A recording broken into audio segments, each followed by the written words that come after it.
धर्म, समाज और सच्ची शिव भक्ति का संदेश। नमस्कार दोस्तों, क्या आपने कभी सोचा है कि महादेव के नाम पर भीख मांगना क्यों गलत है? आज हम आपको एक ऐसे विषय के बारे में बताने जा रहे हैं जो न सिर्फ धर्म को बल्कि समाज को भी प्रभावित करता है। महादेव के नाम पर भीख मांगने की यह प्रवृत्ति कहीं न कहीं उनके आदर्शों का अपमान करती है। इस वीडियो में हम जानेंगे कि सच्ची शिव भक्ति का क्या अर्थ है और महादेव के नाम पर भीख मांगने वालों का समाज पर क्या प्रभाव पड़ता है। भगवान शिव, जिनका स्थान भारतीय संस्कृति और धर्म में अनमोल है, हमें त्याग, तपस्या और सादगी का महत्व सिखाते हैं। उनका जीवन एक उदाहरण है कि कैसे कर्म और सत्य के रास्ते पर चलकर हम अपने जीवन को सार्थक बना सकते हैं। वे हमें यह संदेश देते हैं कि जीवन का उद्देश्य अपने कर्मों से समाज की सेवा करना है, न कि दूसरों पर निर्भर रहना। महादेव ने कभी दूसरों पर निर्भर रहने का संदेश नहीं दिया। उनका जीवन एक प्रेरणा है कि हम किस प्रकार अपने कर्मों और त्याग के माध्यम से दूसरों के भले के लिए कार्य करें। हमें याद रखना चाहिए कि सच्ची भक्ति केवल शिवलिंग पर जल चढ़ाने या माला जपने तक सीमित नहीं है, बल्कि ये हमारे कर्मों, ईमानदारी और समाज के प्रति जिम्मेदारी निभाने में निहित है। लेकिन जब हम धार्मिक स्थलों पर जाते हैं तो अक्सर ऐसे लोग हमें मिलते हैं जो महादेव के नाम का सहारा लेकर भीख मांगते हैं। क्या ये शिव जी के आदर्शों के अनुकूल है? क्या महादेव ने हमें ये संदेश दिया था कि हम दूसरों पर निर्भर रहें? बिल्कुल नहीं।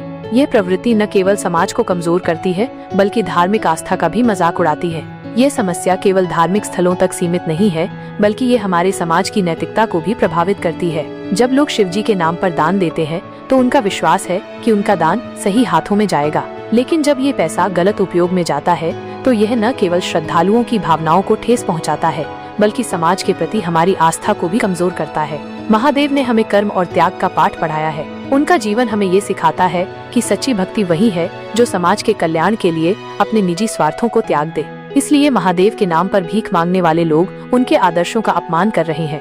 आइए अब हम आपको 2 प्रेरक उदाहरणों से बताते हैं कि सच्ची भक्ति का क्या मतलब होता है।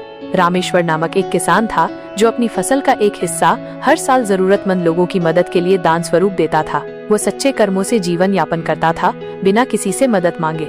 उसकी मेहनत और ईमानदारी ने उसे न केवल एक सफल किसान बना दिया, बल्कि पूरे गांव में आदर्श भी स्थापित किया। इसी तरह वृंदावन का एक दूध वाला हर दिन शिवलिंग पर दूध चढ़ाता था और कभी भी दूध में मिलावट नहीं करता था। उसकी ईमानदारी ने उसे पूरे गांव में सम्मान दिलाया। अब सवाल उठता है कि इस समस्या का समाधान क्या है?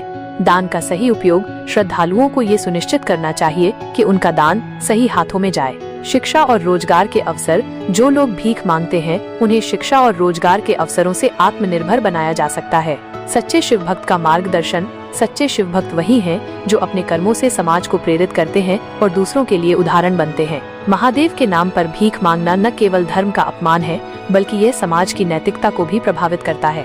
शिवजी हमें सिखाते हैं कि सच्ची भक्ति कर्म, सादगी और समाज सेवा में है। हमें ये समझना चाहिए कि हर हर महादेव केवल एक नारा नहीं है, बल्कि जीवन का दर्शन है।